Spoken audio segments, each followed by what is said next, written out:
Hora 360. Hora 360.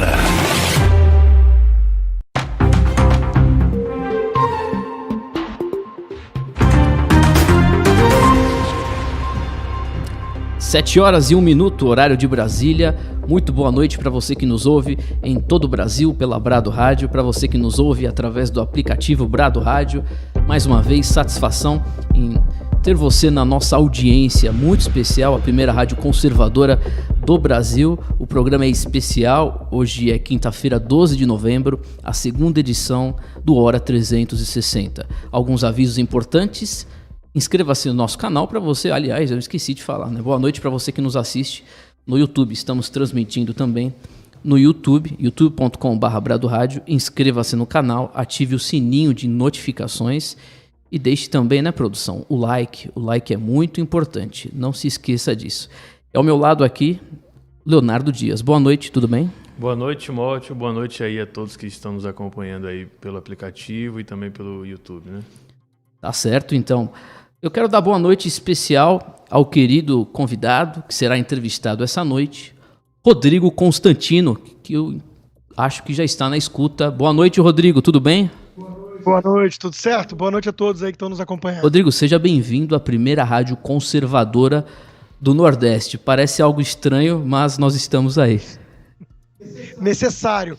Estranho eu não sei, mas necessário sem dúvida. Rodrigo, eu quero começar falando, você foi vítima da patrulha do politicamente correto, né? Você sofre com essa perseguição dos revolucionários e isentões aqui no Brasil e no mundo. Como é que você e a sua família estão lidando com tudo isso? Olha, no começo foi muito difícil, né? Você vê sua filha te ligando nervosa, angustiada, até chorando, né? É uma coisa muito dura para qualquer pai, né? E ali você tem uma reação natural de virar bicho, né? Para defendê-la e tudo mais. à medida que eu expliquei para ela e consegui fazê-la entender que eu não estava sendo massacrado pela fala sobre uma situação hipotética dela sofrer abuso ou dela não sofrer abuso, mas falar que sofreu, que era a minha premissa, né? E sim porque eu tenho opiniões fortes associadas à direita e dentro da mídia, incomodo muita gente, incomodo aquilo que eu venho chamando de patota corporativista, né? Então, à medida que ela entendeu isso, ela falou, meu pai está sendo atacado porque odeiam ele pelas visões políticas dele, e isso foi um pretexto para conseguir mexer com uma comoção num caso ligado lá à moça que nem era do assunto que eu estava falando. Então ela acalmou, ela ficou mais calma e aí eu acalmei também e comecei a tocar meu barco para frente. Então, evento superado, a gente perdoa alguns, esquece, mas outros a gente precisa reagir na justiça, até porque é uma coisa pedagógica. Nós não podemos aceitar esse tipo de campanha fascistoide, né, vindo de grupos, movimentos coletivos como esse Sleeping Giants, para pedir cabeças, né, de desafetos. Então, é preciso reagir, né, e é assustador ver jornalistas, né, de veículos tidos como sérios e tudo, fazendo esse mesmo tipo de campanha só porque não gostam de mim ou das minhas ideias. Então, eu acho que eles estão brincando com fogo e não perceberam que estão criando um monstro que vai devorar a todos no futuro, né? Então, é preciso reagir.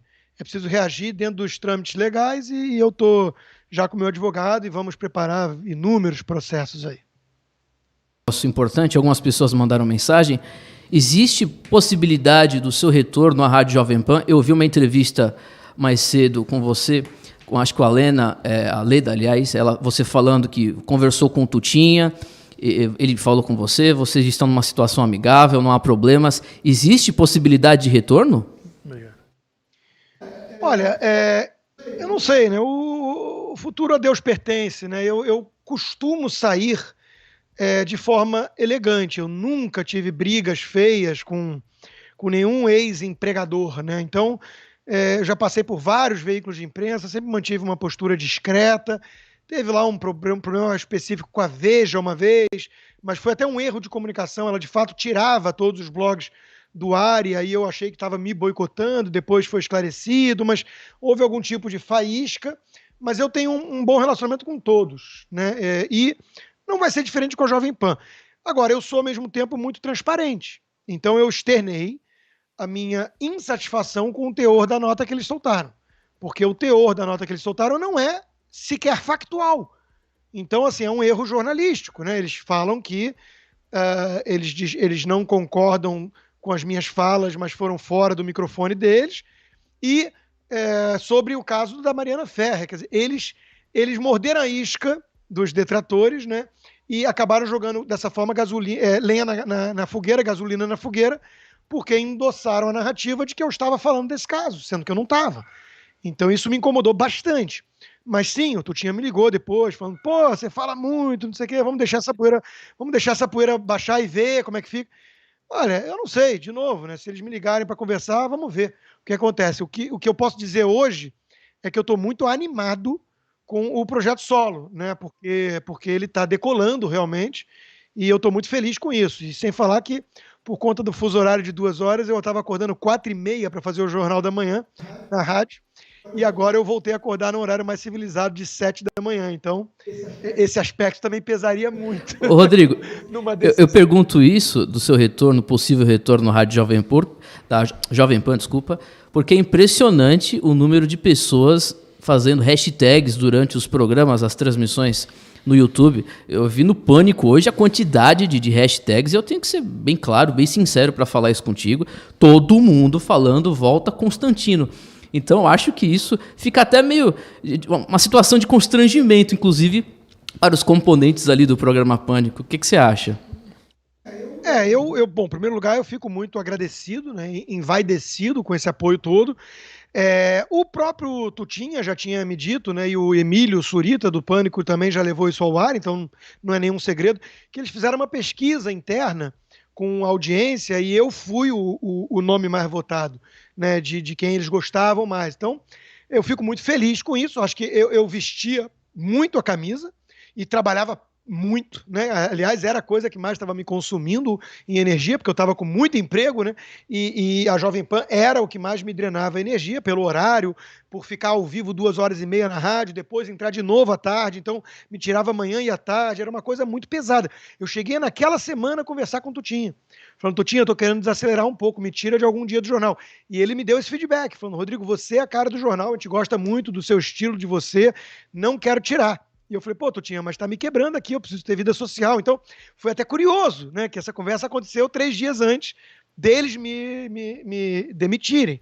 Agora, eu entendo as razões, é duro aguentar pressão de departamento de marketing, de anunciante retirando anúncio, é duro, né? É uma estratégia fascista que torna as empresas reféns. Eles não aguentaram a pressão, eu acho que foram precipitados, né? E tenho acompanhado essa demanda, né, do público, e o que mostra só que eles estavam realmente muito contentes ali com o meu serviço, mas todos eles estão muito mais do que convidados para acompanhar o projeto solo, né? É o jeito. E quanto ao Surita, em particular, o Emílio, né, é alguém de quem eu gosto muito, adorava participar do Pânico, até porque ele sabe, né, e ele já disse isso no programa ao vivo algumas vezes, era 0800, ou seja, era camaradagem, eu era contratado para fazer o Jornal da Manhã e o 3 em 1.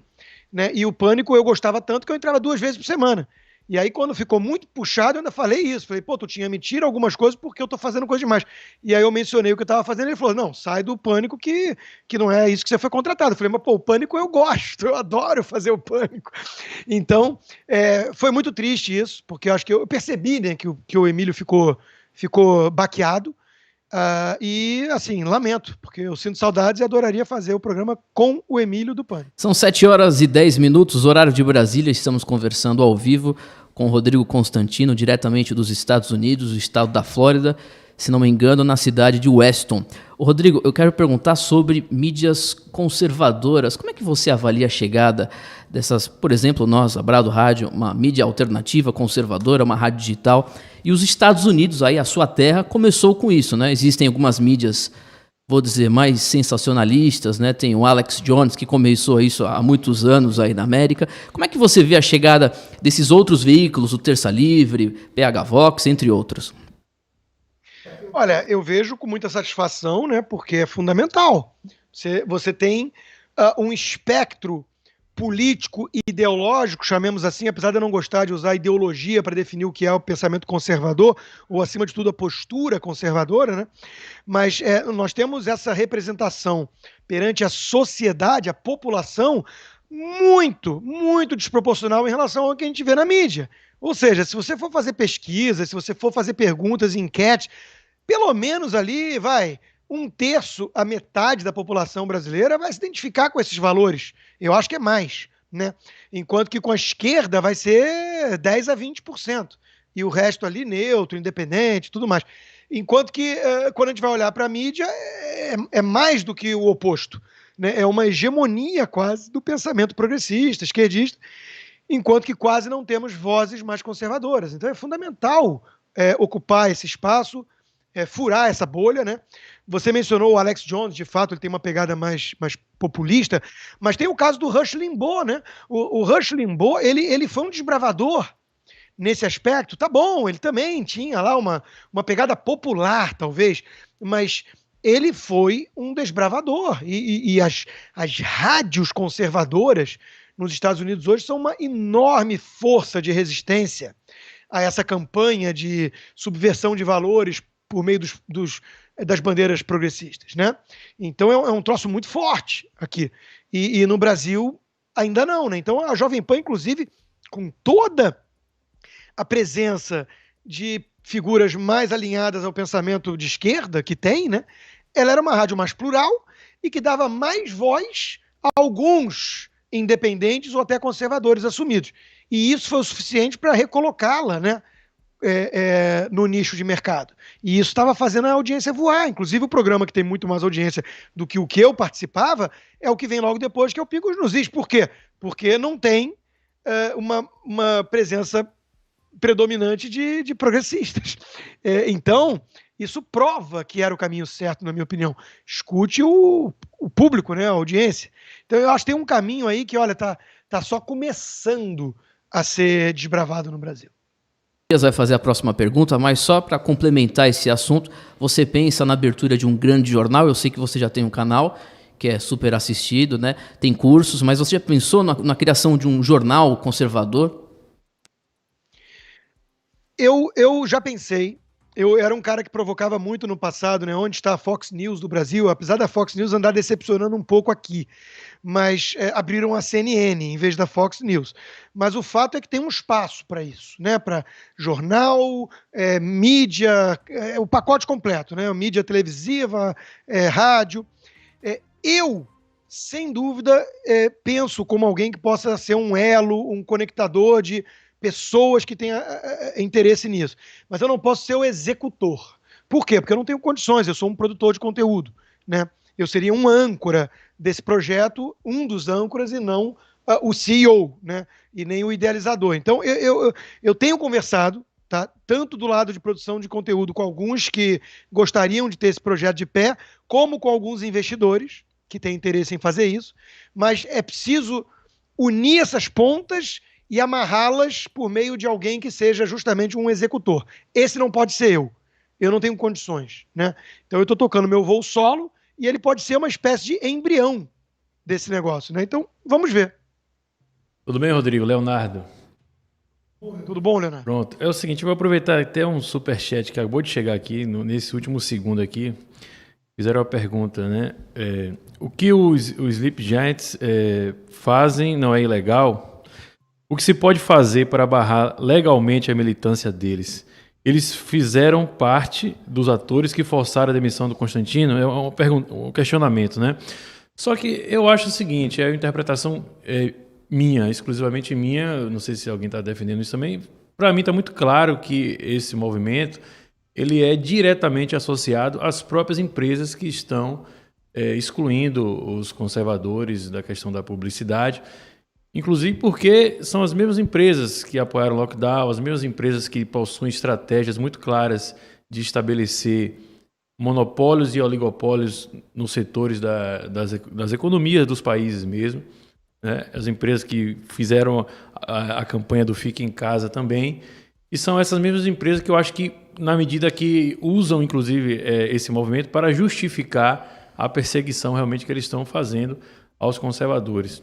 Eu não sei se essa também é a sua interpretação, é um movimento que não tem CNPJ, eu acho que fica muito mais fácil para esses grandes grupos que já estão aí claramente nessa perspectiva de domínio do poder global e de realmente oligopolizar os setores das economias dos países.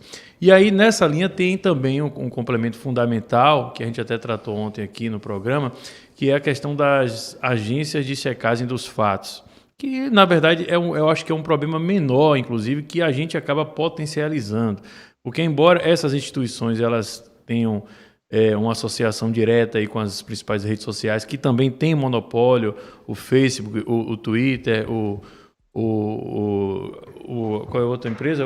Facebook. Das principais, mas, ao mesmo tempo, são nada mais do que agências privadas, não têm ligação institucional com o Estado, portanto, por exemplo, eu cheguei a falar ontem que nada impediria de que os conservadores liberais criassem uma própria agência também privada de checagem de notícias.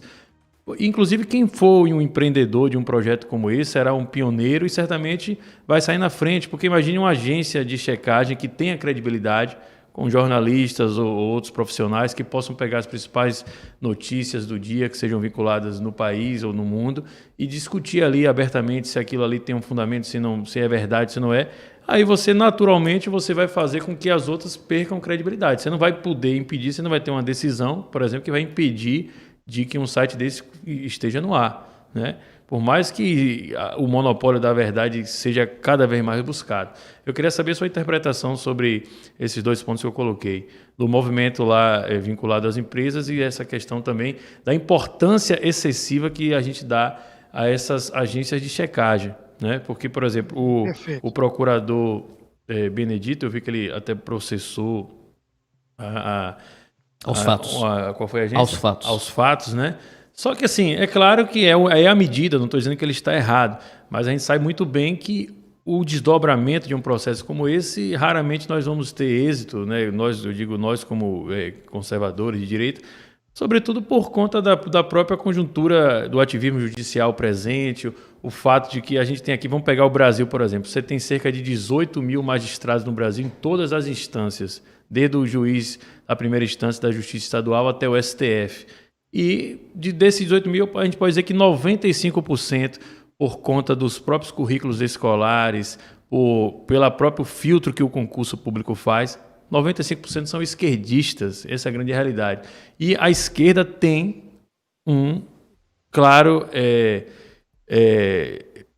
uma estratégia muito clara de judicializar em função disso. Sim. Você trouxe muitos pontos, né? São muitas questões. Vamos lá, começando pela segunda parte. Eu entrevistei, por acaso, o doutor Ailton Benedito na minha live de ontem, né? E ele expôs que é necessário reagir dessa forma para mostrar, para lembrar justamente que eles são apenas um grupo, uma empresa com jornalistas contratada e, portanto, com algum conflito de interesse por outras empresas, né, para dar uma opinião, prestar um serviço sobre o que seria, na opinião deles, um fato ou não. Então, assim, às vezes a via judicial serve para mostrar que eles não são esse Ministério da Verdade orwelliano, né? Então eu entendo o argumento do procurador e acho que às vezes a direita é muito boazinha em relação a respeitar as leis de mercado e aspecto só cultural, às vezes tem que ir mais para processo, contra difamação, contra essas coisas, né? O segundo lado, né, é que eu vejo como um grande conluio isso tudo. Nós temos empresas de mídia que são fábricas de fake news contra a direita, tem um viés, institutos de pesquisa que sempre erram para favorecer a esquerda e punir a direita. Aí vão lá, as agências de checagem dizem que não é fake news aquilo que é fake news da esquerda e que é fake news aquilo que é verdade, mas dito pela direita. E a própria mídia usa isso como selo de verdade para corroborar a sua fake news. E as big tech que comandam as redes sociais, as praças públicas modernas, usam tudo isso como referência para desmonetizar ou censurar os conservadores. Então, é um grande conluio. E aí tem a pressão dos Sleeping Giants, que as empresas cedem, porque muitas vezes tem o que você disse, já são empresas alinhadas, ou o departamento de marketing da empresa é dominado também por gente, assim como faculdade de jornalismo, né? A faculdade de marketing vai ser dominada por essa gente que é simpática a essa visão de mundo progressista. Então eles já vão levar para a diretoria a histeria de que, se você não demitir, se você não tirar o anúncio desse jornal que continua lá empregando um pária como o Rodrigo, você vai se ferrar, do ponto de vista comercial. Então o cara vai lá, escuta o departamento de marketing e tira. Né? Ele está suscetível à influência de uma minoria barulhenta em vez de perceber que o público dele é a maioria silenciosa. Então eu acho que não precisamos nem de teorias, chamemos conspiratórias, para imaginar que as empresas fazem parte. Mesmo que elas não fizessem, a empresa não quer ver seu nome arrastado por uma polêmica, e quando vem o departamento de marketing tocando o terror, ela vai lá e prefere cancelar o anúncio. Né? Então, mesmo que ela não tenha essa visão, ela vai acabar muitas vezes optando por sair da briga. E aí ela ferra o veículo de comunicação, que é muitas vezes por pressão levada a demitir o desafeto da patrulha esquerdista. Então, esse é um grande concerto que nós estamos vendo. Uma grande orquestra, né, que vai asfixiando as liberdades e levando a gente na direção de um totalitarismo distópico, preocupante. E que hoje o alvo sou eu, ontem foi o Olavo de Carvalho, mas amanhã pode ser qualquer um. Pode ser alguém moderado, pode ser um liberal, não precisa ser um conservador. O Leandro Narlock já foi cancelado na CNN. Então não é preciso ser radical, não é preciso se encaixar minimamente naquilo que eles chamam de discurso de ódio, nada disso. Né? É um jogo sujo. Então nós temos que reagir. Agora, como é que reage? Com todas as armas possíveis. Uma agência mais séria de checagem de fato seria fundamental, porque ia ter credibilidade. Mas qual o problema? O problema é que não faz parte do clubinho. Então nós temos uma tentativa de criar o clubinho. Né? Eu venho chamando da patota de selo azul, não é à toa. É porque se você está fora dessa patota, você não existe. Porque, de novo, olha quem está envolvido. As grandes empresas de tecnologia, muitas grandes empresas de metacapitalistas, agência de checagem, veículo de mídia, e por aí vai. Então, é um troço grande. É um troço grande. Eles vão tentando te manter fora da existência pública digital do mundo moderno. Então, a credibilidade já não está com eles. Quem é que acredita hoje em dia numa pesquisa do Datafolha? Quem é que acredita hoje em dia num furo de reportagem da Folha? Ou numa matéria da Folha? Todo mundo vai saber que aquilo vai perseguir o governo e tudo mais. Todo mundo sabe. Então, tem muitos sites independentes que já têm mais credibilidade.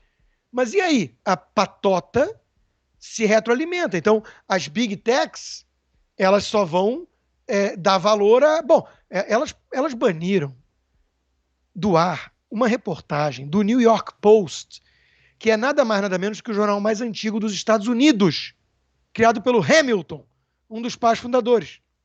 Chamaram de site trumpista e tiraram do ar uma reportagem que denunciava com fonte primária, que é o laptop do próprio Hunter Biden, do filho do Joe Biden, um escândalo de interesse nacional numa véspera de eleição.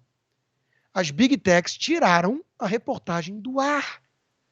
Porque não é da patota, então não é uma questão de credibilidade. É quem tem ou não tem o selo da patota. Então, a agência aos fatos, que ninguém sério leva a sério, vai ser a única referência deles junto com algumas outras. Essa agência que você sugeriu criar vai ser super levada super a sério e com grande credibilidade perante o público, mas não perante a patota que comanda o show. Então o problema é que o show é comandado e controlado por uma patota. E é muito difícil você romper isso. Rodrigo, vamos falar sobre Estados Unidos, falamos sobre mídia conservadora, perseguição no mundo dos progressistas. E essa eleição do Joe Biden, você como residente aí na Flórida, o que acontecerá com os Estados Unidos? Existe um documentário muito bem feito pela equipe do Brasil Paralelo que mostra as consequências dessa infiltração comunista, desse marxismo cultural na América. Como é que você avalia o futuro dos Estados Unidos, Rodrigo? Você que tem filhos. Olha, a primeira coisa é ver se o Joe Biden vai ser o presidente eleito, né? Ele ainda não é. Hoje temos uma projeção da imprensa, mas o colégio eleitoral não deu resultado, está tendo recontagem e judicialização em alguns estados importantes. A probabilidade maior é ele se concretizar o presidente, e aí a gente responde. Eu estou muito preocupado, eu tenho denunciado essa radicalização crescente do Partido Democrata há muito tempo. Hoje, se o JFK voltasse do túmulo, ele ia olhar o partido dele e sair correndo. Ele era um anticomunista, católico, tentou eliminar Fidel Castro do mapa, defendia livre mercado, redução de impostos. Ele não ia reconhecer esse troço. Ele ia olhar para Alexandre Ocasio-Cortez, para Bernie Sanders e falar, what? Né? Então, é um outro partido. E tem muita gente que não entendeu isso porque não consome informação sobre política americana em loco. Consome pelo filtro da mídia nacional, que é toda ela copy and paste do que sai na CNN, no Washington Post e no New York Times, né? Que são totalmente progressistas e democratas. Então, hoje há uma radicalização enorme e o Partido Democrata se parece muito mais com o PSOL do que com o PSDB, que era o histórico tradicional deles, né? Um social-democrata centro-esquerda. O que acontece? Por que eu não estou me descabelando? Primeiro, porque não houve uma onda azul. Então, eles venceram no Photoshop, se venceram, não tomaram o Senado ainda, tem ali a questão na Georgia, que vai ser em janeiro, e na Câmara perderam assentos. Então, não houve nada parecido com aquela onda azul democrata que muitos previam. Em segundo lugar, nós temos uma eleição em 2 anos para a Câmara.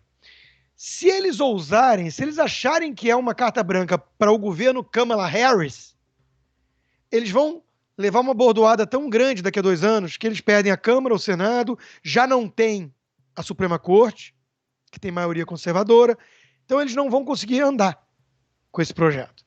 O presidente pode muito, mas não pode tudo. Então, primeira questão, é muito importante os republicanos conseguirem manter o Senado. Em segundo lugar, ficou claro que o mandato do Joe Biden, se confirmado, não é um mandato para o programa radical democrata de hoje. Green New Deal, socialismo na saúde, essas baboseiras. Não é isso que o povo votou. Então, eu acho que o recado está dado. E, além disso, eu deposito alguma confiança extra nas instituições republicanas americanas. Eu acho que elas vêm se enfraquecendo junto com o tecido social, né? Vêm esgarçando, mas ainda são resilientes. Né? Os Estados Unidos ainda não virou uma republiqueta das bananas, em que pese o esforço dos democratas em transformá-lo.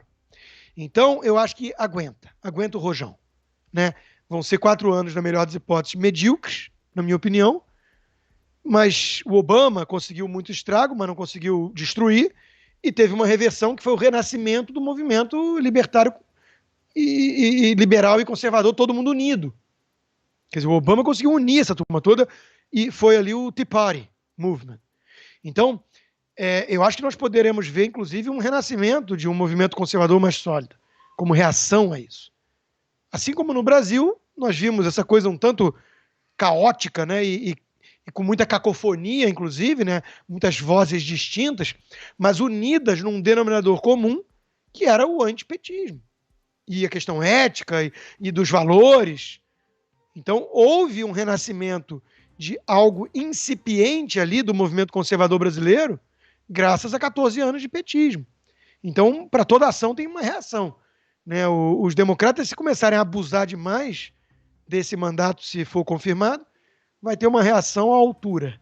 Os Estados Unidos não vai pelo caminho da Venezuela. 7 horas e 29 minutos, estamos conversando com o Rodrigo Constantino, diretamente dos Estados Unidos. Leonardo, tem uma pergunta? A gente pode mudar o foco aqui para o Brasil? Pode voltar, vai lá. Agora, sem o modo Adrilles. O pessoal está reclamando, você está demorando muito na pergunta. Eu queria fazer o seguinte, a pergunta, Rodrigo. Nós estamos aqui às vésperas do primeiro turno da eleição municipal. E eu não sei se você concorda, mas o presidente Bolsonaro, ele é a figura mais popular que nós temos aqui na história recente do Brasil, pelo menos, eu acredito que até desde Dom Pedro, né? Em termos de popularidade mesmo. Ao ponto de que se ele apoiasse um candidato nas capitais das regiões sul e sudeste, por exemplo, certamente esse candidato teria êxito na vitória. E a gente sabe muito bem que essas eleições municipais vão influenciar, entre diversos outros fatores, também a própria composição do novo Congresso na eleição lá de 2022. E o presidente simplesmente, ainda não se sabe por quê, ele tomou a decisão de praticamente se abster do posicionamento, não lançou candidatos próprios ligados a ele no primeiro turno das eleições. E aí eu queria saber qual a sua interpretação sobre esse fato aí, porque, ao meu ver, foi um grande erro de estratégia. É um assunto delicado, eu já vi divisão dentro da própria direita, né? Porque, de um lado, é exatamente o que você colocou na premissa da pergunta. Esses municípios viram os cabos eleitorais da disputa majoritária de 2022. Então, seria muito importante ter uma musculatura e uma capilaridade pelas cidades do Brasil adentro, né? Para poder dar um apoio a um projeto de reeleição. Por outro lado, ele tem 2 outras preocupações, ao meu ver. A preocupação da tal governabilidade, que infelizmente é uma espada pendurada na cabeça. Né? O Brasil é um país presidencialista, com um Congresso totalmente fragmentado, com 30 partidos, onde você tem que fazer coalizão. O presidente não quer ir pelo caminho que o PT foi, ainda bem, né? Votaram nele para isso mesmo, para ele não seguir com petrolão e mensalão. É um governo isento de escândalos de corrupção até agora, né? E, por outro lado, você precisa chamar para a mesa e conversar com partidos como o MDB e companhia. Então, você apoiar no primeiro turno candidatos significa, inevitavelmente, você se indispor com um para agradar outro. Então, isso pode afetar essa questão das reformas, da governabilidade. E o segundo ponto, viu, Leonardo, é que eu acho que o presidente, é que nem o ditado que diz nos Estados Unidos, once bitten, twice shy, que no Brasil é mais ou menos traduzido como aquele ditado, cachorro mordido por cobra tem medo até de linguiça, né? O presidente Bolsonaro, ele teve muito arrivista, muito oportunista na campanha, que foi se aproximando dele e pegando carona, né? Com chapa, governador, presidente, deputado que subia no palanque, e olha o que aconteceu depois com muitos desses. Mostraram-se verdadeiros traidores. Então eu acho que o presidente também está com uma certa cautela para não morder a língua de novo, para não endossar nomes que vão apunhalar ele e o governo pelas costas depois. Então eu acho que existe aí uma questão de prudência. Então, colocar na balança uma coisa, outra coisa, e ver o que vale mais. O que me leva a raciocinar aqui, pela primeira vez, inclusive, sobre esse assunto com vocês, que muita gente fala, né, inclusive ex-colegas meus de bancada, que o presidente Bolsonaro só pensa naquilo em 2022. E eu não sei se isso é verdade e não me parece. O que seria, talvez, a justificativa por que ele achou que pesou mais a governabilidade e ele não querer levar facada nas costas, né? Se ele tivesse só pensando em 2022, talvez ele ia ver quais são as chapas e os conchavos mais lucrativos do ponto de vista de uma reeleição. E me parece que não é esse o cálculo que ele está colocando na mesa, né? Então, talvez seja injusta a acusação de que ele só pensa em 2022, enquanto certos governadores, sim, parecem acordar e dormir pensando em só lacrar e tirar uma casquinha e alfinetar o presidente para poder ganhar alguns votos aqui e outros acolá. A gente está falando de eleições, eu sei que você está com a sua agenda corrida, mas eu quero perguntar sobre os movimentos liberais no Brasil, e não somente os movimentos, alguns grupos que estão aí em descrédito há uns 2 anos, 3 anos. Como é que você vê essas candidaturas desses que representam esses grupos liberais, se é que eu posso chamá-los de liberais, porque acho que não tem muita coisa de liberal. O Rodrigo fala muito sobre isso nos programas. O que você acha? Eu acho que eles vão ter uma resposta merecida nas urnas, né? Eu acho que eu acabei de falar de oportunistas e de traição, e esses movimentos se incluem, se encaixam exatamente nessa descrição, né?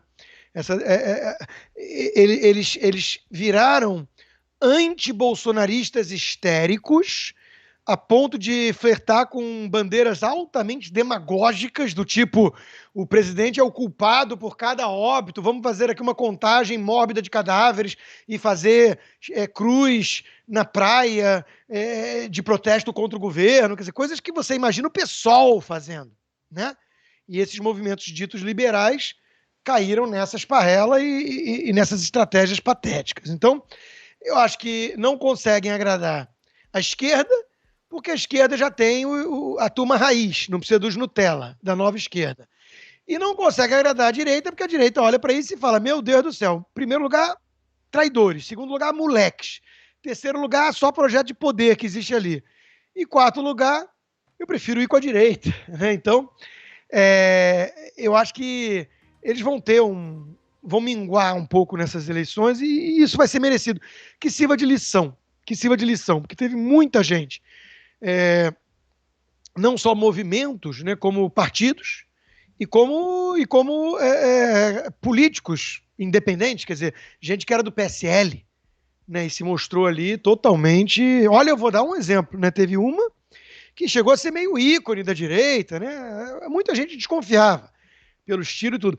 Mas nesses dias que a gente começou a entrevista falando do meu caso lá, ela veio tirar uma casquinha desse episódio, falando que é inaceitável a fala sobre estupro dessa forma. Uma pessoa que me conhece, que frequentou minha casa. Quer dizer, o nível que essa turma demonstrou de oportunismo, aí sim, de cálculo eleitoral, né, é de uma frieza, é de uma insensibilidade que todo mundo está enxergando, né? Todo mundo está enxergando. E eles vão pagar o preço. Falando sobre frieza, saiu agora há pouco um tweet do Sérgio Moro, o ex-ministro Sérgio Moro. As declarações, abre aspas, as declarações de Rodrigo Constantino, no caso Mariana Ferrer, merecem total repúdio, mas não se justifica a campanha dos Sleeping Giants. E resumindo... E ele fala: a Gazeta do Povo faz reportagens jornalísticas relevantes como a série Diários Secretos contra a corrupção, sendo o principal jornal do Paraná, não pode ser equiparada a um site ou blog de fake news ou de fomento ao ódio ou a um veículo de extrema direita ou de extrema esquerda. Como é que você analisa, falando de frieza, os tweets e a posição do ex-juiz, ex-ministro Sérgio Moro? Muitos desconfiam que quem escreve esses tweets é a esposa, Rosângela. O Moro se mostrou uma grande decepção. Ele saiu da forma que saiu, em nome da sua biografia, saiu atirando, querendo que mostrassem vídeo que era de reunião privada, e aquele vídeo que veio a público foi um grande divisor de águas para muita gente, inclusive para mim. Quando eu vi aquele vídeo, eu falei, opa, estava sendo muito injusto com muita coisa ali, nas críticas duras e ácidas ao governo e ao presidente. Então, foi um tiro de bazuca no pé. E desde então, na minha concepção, ele só piorou. Porque ele vem com essa linguagem que parece muito calibrada, muito calculada, assim, por um marqueteiro, por isso que as pessoas brincam, que seria a Rosângela por trás, né? Que parece que ele está jogando confete para uma patota, que é a sua nova plateia, que são justamente essa elite cosmopolita, progressista, essa turma do Beautiful People, né? Do Projaquistão, que a gente chama. Então, tá difícil de entender. Esse tweet específico, ao meu respeito, né? Em primeiro lugar, é convidar o Moro a ver a live original desse troço todo. Porque ele, como ex-juiz, deveria saber que primeiro é preciso ter em mão as provas e evidências para julgar. Então, ele saberia, se tivesse visto, que eu não falava do caso Mariana Ferrer. Então já começa um problema de erro factual novamente. Fake news. Ele está espalhando uma fake news. Eu deixei claro na minha live que eu não estava falando do caso Mariana Ferrer. Em segundo lugar, ele precisa acenar para essa turma, né? A fala merece repúdio. Não, de novo, não merece repúdio. Quem viu minha fala pode até discordar. E quem viu só o trecho que viralizou, aí tem até razão de achar que pegou mal. Mas quem viu a fala não tem nenhum motivo para repúdio. Eu estava falando uma coisa muito evidente, muito óbvia. Se uma mulher consente em ter uma relação sexual e depois se arrepende e culpa a bebida, sendo que ela mesma estava em condições de dirigir, por exemplo, e se batesse seria responsabilizada até de crime doloso na direção, ela não pode falar que foi abusada ou que sofreu estupro. Era essa a minha hipótese. Então, que repúdio é esse? Qual é a fala que o ex-ministro está repudiando? A fala de que se uma mulher consente em ter um ato sexual, isso não é estupro, ele acha que isso é uma fala para repúdio. E, por fim, ele está protegendo o veículo, que ele sabe que é um veículo sério e centenário, que é a Gazeta do Povo, que é lá da região dele, do Paraná, mas ele não está condenando o pecado, o instrumento. Ele está só falando, não mira nesse alvo. E ainda está associando o Sleeping Giants a um combate efetivo de discurso de ódio, sendo que isso é fazer uma concessão absolutamente indevida a um movimento fascistoide. Então tá tudo errado nessa postagem. Eu adoraria ser até mais duro, mas eu quero chamar o ex-ministro Moro para uma reflexão. Então estou tentando me desarmar aqui. Estou convidando o ex-ministro para ir ver minha live, para rever a mensagem dele, se ele não tem compromisso com o erro. Porque tá feio. Dessa forma tá muito feio. 7 horas e 41 minutos, 40 minutos de entrevista. Eu acho que o Sérgio Moro deve buscar mais ajuda com o novo parceiro dele, o Luciano Huck. Mais uma pergunta, Adriles, rapidinho, viu? Que a gente tem que terminar a entrevista. Pronto, eu quero fazer uma pergunta com base em uma interpretação que praticamente virou uma espécie de consenso aí entre os analistas da direita e eu discordo. Eu queria saber a sua visão. É o seguinte, com a questão do coronavírus, a chamada fraudemia, nós tivemos aí a oportunidade para que a esquerda avançasse praticamente na agenda, na velocidade da luz, né? Fez a agenda esquerdista avançar, no caso do Brasil, por exemplo, em um governo de direita, como não avançou proporcionalmente no próprio governo do PT, né? A gente tem o ativismo judicial do STF envolvido, que colaborou muito com isso, mas aí o pessoal fala, mas se não fosse Bolsonaro, a situação seria pior. Os parâmetros de comparação, em geral, são os países da América Latina. Nosso vizinho mais próximo aqui é a Argentina. O pessoal fala, imagine, porque lá é um governo de esquerda agora, se não fosse Bolsonaro, o que estaria acontecendo no Brasil?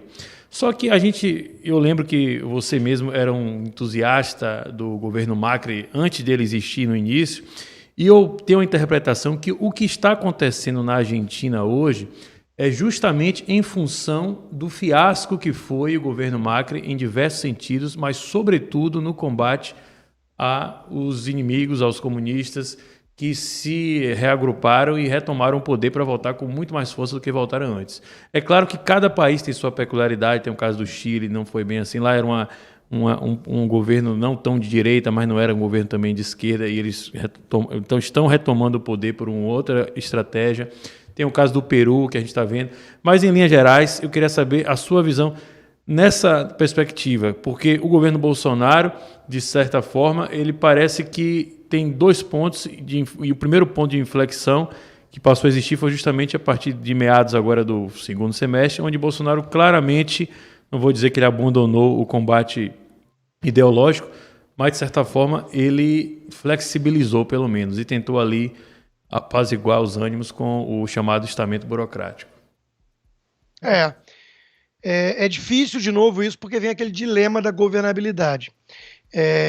Mas não resta dúvida que o presidente Bolsonaro mudou de tom e passou a jogar mais o jogo do sistema, né?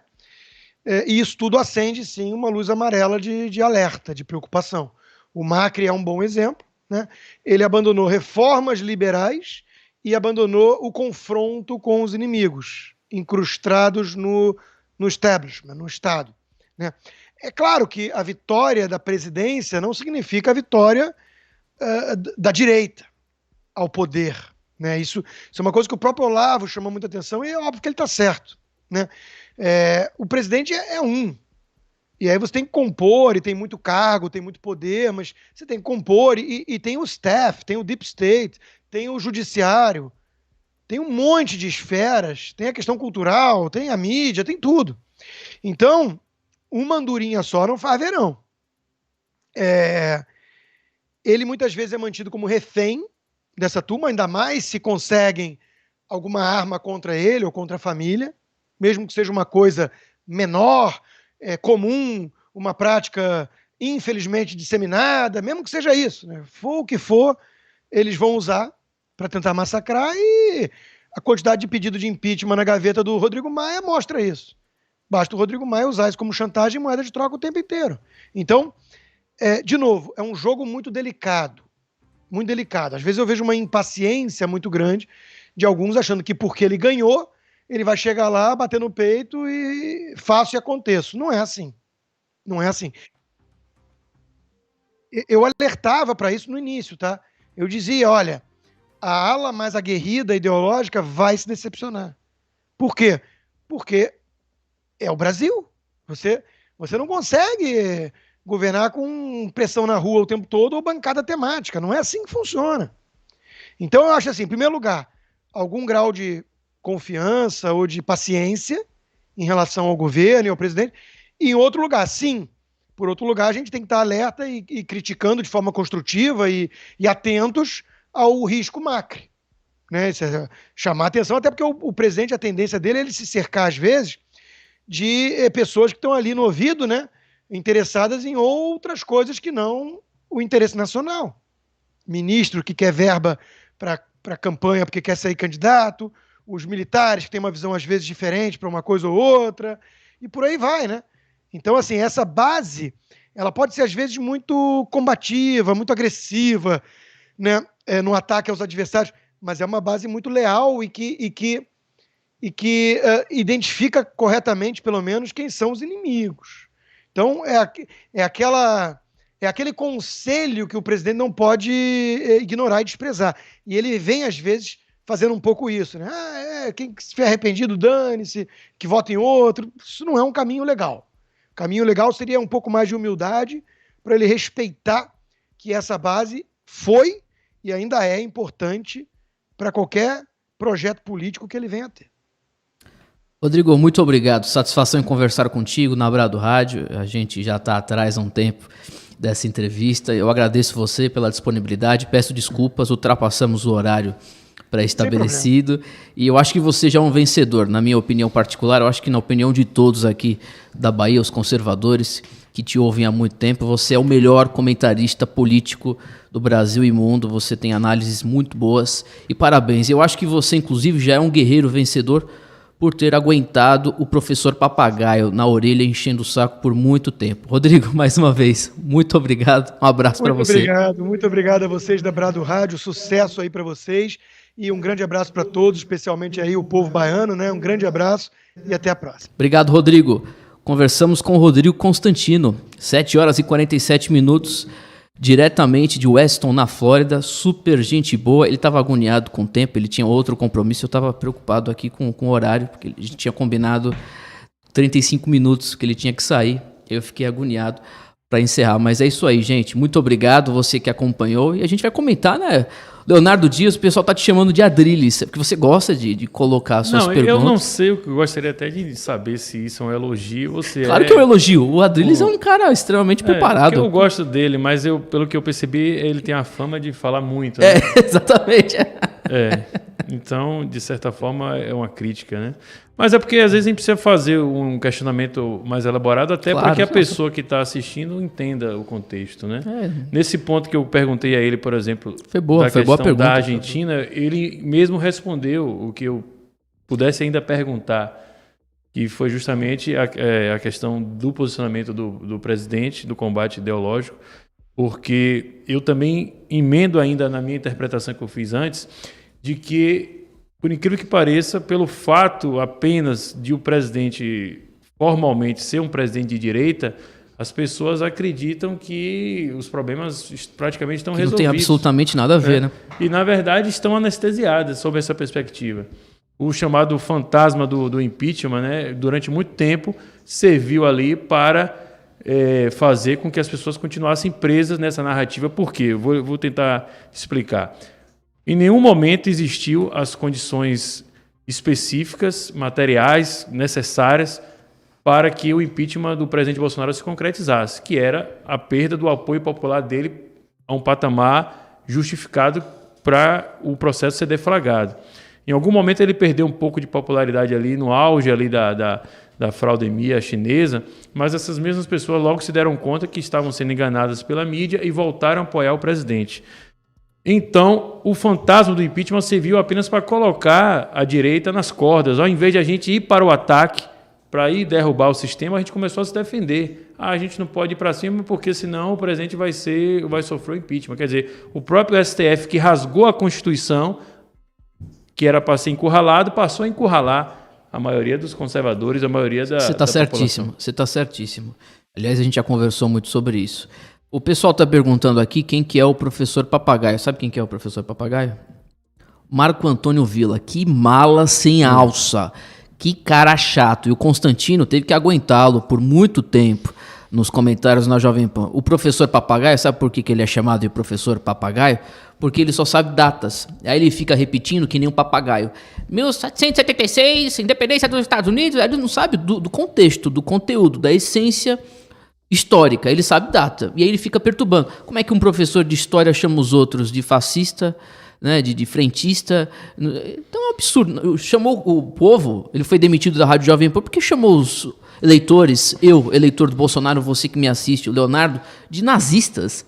Onde é que já se viu um negócio desse? Por isso que eu brinquei aí no final, o pessoal tá no chat aqui, falando do professor Papagaio. Nós vamos a um rápido break? Fica aí, viu? Fica aí.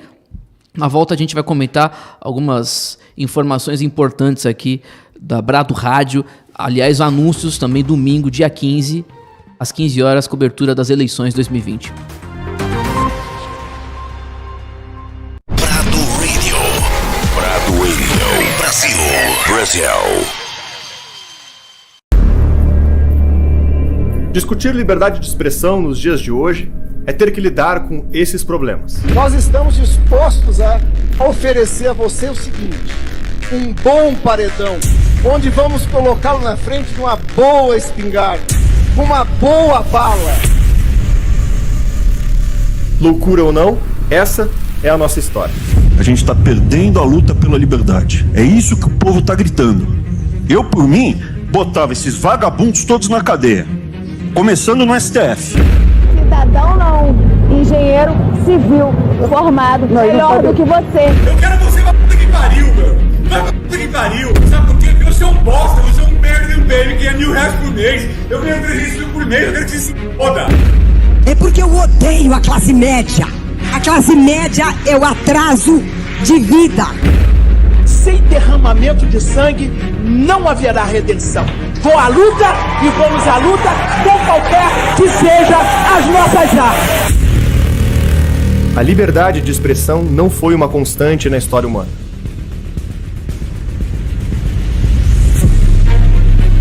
A Justiça do Rio ordenou que seja suspensa a exibição do vídeo especial de Natal da produtora Porta dos Fundos.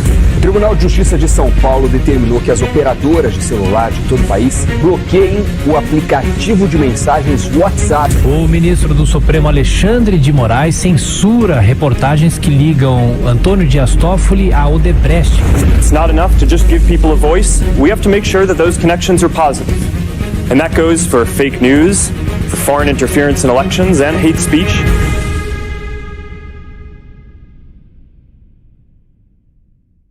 Prado Radio. Brasil. Hora 360. Hora 360.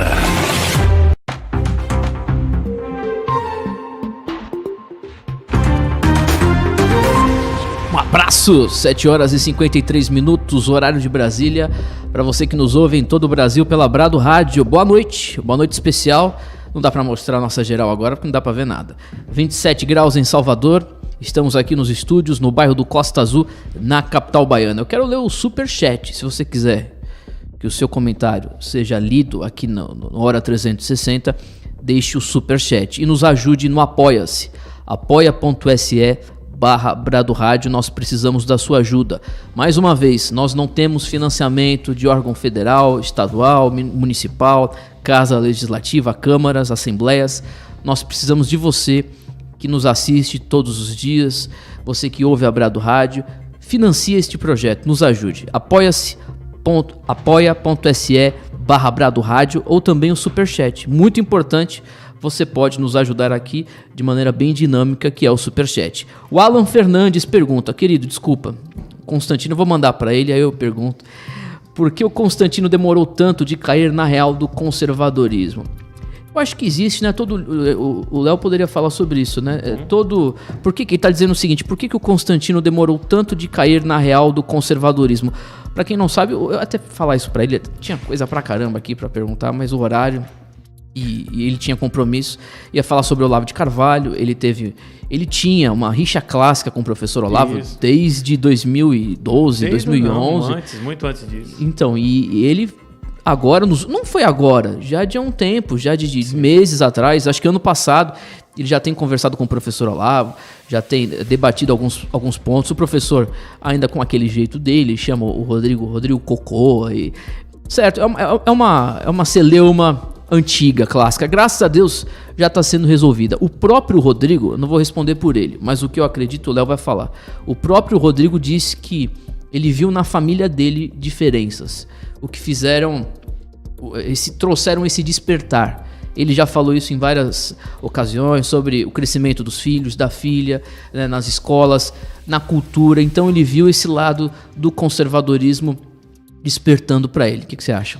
Eu acho que é o caminho natural da evolução. Exatamente, ia falar isso. Eu acompanhei um pouco disso. Eu, por exemplo, vou lhe dizer aqui, esqueci até de falar diretamente com o Rodrigo, eu sou bloqueado por ele na rede social, no Facebook, porque eu Você era tinha considerado olavista, né? Aí ele já parava a entrevista. Mas assim, eu não tenho como negar que de uns tempos pra cá ele passou a ser a voz mais atuante, e como você falou, eu endosso o seu comentário. Com certeza. De ser o melhor comentarista que nós temos hoje, pelo menos com a presença ali na mídia tradicional. Eu concordo. E essa rixa, entre aspas, que acho que não existe mais, acontece desde muito tempo, aconteceu desde os primórdios lá do Orkut, tinha os debates clássicos lá entre o Olavo e o Constantino. Essa época eu era de esquerda, nem tava. Isso já vai muito tempo, já se vão aí 15, 20, 16 anos por aí. Cara, mas de certa você tem forma, quantos anos? Eu agora tenho 36 anos, já tô ficando velho já também. Sério, o pessoal no chat aqui dizendo que você tava com 62, 63. Porque acho que não dormi direito, então a aparência não tá muito boa. Felipe Moraes, R$2, ele disse no superchat, a perseguição da velha mídia se tornou troféu, verdade. Hoje, nessa patrulha progressista, como o Rodrigo estava explicando, né, quem sair primeiro à frente aí, acusando, denunciando. Olha lá, racista, olha lá, fascista. Já ganhou um troféu, a patrulha do selo azul, como ele bem disse aqui na entrevista. Um abraço, Rodrigo Constantino, se estiver aí nos assistindo. Então é o seguinte, gente, mande sua mensagem no Superchat. Nós precisamos de você nos ajudando no Superchat. Eu fiz uma promessa e eu vou ter que cumpri-la. Eu falei desde ontem, aliás, desde terça-feira, que dia que começamos o Superchat? Eu não vou mais ler os comentários que não sejam superchats. Nós precisamos da sua ajuda, é verdade. Então, contribua aí, tem R$1, R$2. E o pessoal tá elogiando aqui a entrevista, foi muito, muito boa mesmo. Amanhã tem mais, às 9 horas da manhã, meu amigo Gervásio estará aqui na bancada, faremos o lixo do dia. Rapaz, um sucesso. Você tem acompanhado? Eu tive a oportunidade de ver e gostei muito. Rapaz, inovação. Interessante. Eu tô com medo do... Sabe aquela cartinha que tem o brasão do... Poder Judiciário. Mas eu acho que não vai ter problema, que a gente não agride ninguém pessoalmente. Aqui nós temos a liberdade de expressão para analisarmos o que não gostamos. Então, para você que não entende, nós fazemos diariamente, diariamente não, de segunda a sexta-feira, o Hora 360, primeira edição.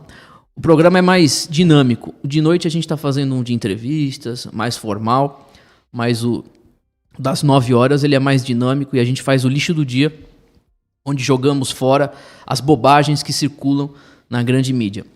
Inclusive, você pode mandar a sua sugestão aí no Twitter, no Instagram. Aliás, você já nos segue nas redes sociais?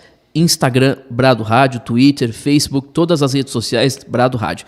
E não esqueça, inscreva-se agora no nosso canal. Léo, muito obrigado pela sua participação. Eu espero você mais vezes, inclusive no domingo. Mais uma vez aí, obrigado pelo convite, Motti. Estamos à disposição aí. Agradecer também a todos que nos aturaram até aqui, né? O pessoal gostou. Olha, vou ler um só. Cristiane Balestrin. Só vou ler esse comentário, que não é superchat. O Leonardo é muito bom, com essa fala mansa e longa. Ele vai soltando o verbo. Olha aí a Cristiane. Cristiane, o cara ele tem namorada, viu? Então... Fique esperta. Um abraço, 8 horas da noite para você que nos ouve em todo o Brasil. Muito obrigado pela sua audiência, obrigado demais. Inscreva-se no canal do YouTube, youtube.com/Brado Rádio. Siga o Instagram e o meu Instagram também, Timóteo Oliveira. Timóteo Oliveira, tem os 2 Os. E o finalzinho tem um underline, Timóteo Oliveira, underline. Um abraço, voltamos amanhã. Hora 360. Hora 360. Brado Radio. Brasil. O grande dia chegou. Já está no ar o aplicativo do Conexão Política, o primeiro portal de notícias conservador brasileiro a ter um app. Baixe agora. Disponível na Google Play e na Apple Store.